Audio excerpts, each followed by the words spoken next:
waxay noqotay wax dadkii dalka u qaadan waayeen oo in badan ama ka ku riday kadib markii xukuumadda waddanka Ruushku go'aan ku gaadhay Sabtidii Doraad ay suuqyada iyo wadooyinka magaalooyinka waaweyn ee dalkaasi Ruushka ku soo daayeen in ka badan 800 oo iskugu jira libaaxyo iyo shabeello dad qaada si ay dadkooda ugu khasbaan inay guryahooda ku sugnaadaan oo aanay sharaaciyada iyo suuqyada u soo bixin si looga hortago faafitaanka caabuqa coronavirus oo farabaas ku haya dalalka caalamka. wadooyinka waaweyn iyo suuqyada magaalooyinka waaweyn ee dalkaasi Ruushka sida Moscow, St. Petersburg, Kasana, Sochi iyo kuwa kale oo badan ayaa mar qura Doraad subax lagu waabariistay iyadoo ay kala xidheen shabeelle iyo libaaxyo waaweyn oo argagax geliyay dadkii magaalooyinkaasi deganaa kuwaas oo ay khasab ku noqotay in qof waliba qolkiisa hoosta ka soo xidho oo aanu samaynin wax dhaqdhaqaaqa oo dibadda ugu soo baxayo sida ay ku soo waramayso wakaaladda wararka ee Interfax ee dalka Ruushka. madaxweyne Vladimir Putin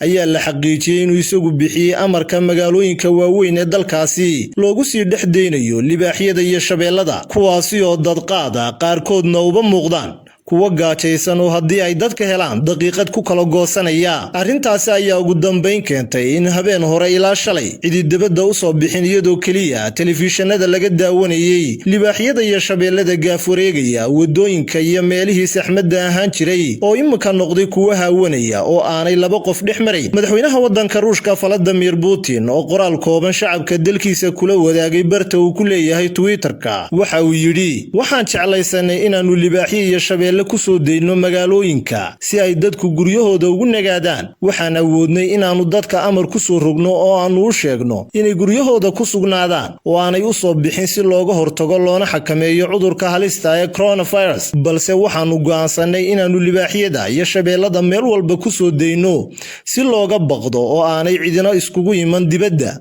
halkii aanu qofkii dibadda u soo baxa xabsi geyn lahayn. dhinaca kale wasiir xukuumadda ka tirsan ayaa sheegay dawladdu aanay doonaynin qofna uu dareemo in xabsi guri la geliyay oo xorriyadda laga qaaday sidaa daraadeed fikirkan uu madaxweynahoodu keenay si iyadoo aan qofna la khasbin haddana qof waliba gurigiisa hoosta uga soo xidho si ay uga badbaadaan libaaxyada iyo shabeellada gaajaysan ee meel walba yaacaya. shalay oo axad ahayd kaliya waddanka Ruushka waxaa laga diiwaangeliyay in ka badan 61 kiis oo coronavirus taasi oo tirada guud ee dalka Ruushka ee uu haleelay cudurkani ka dhigaysa ilaa imika 367 qof.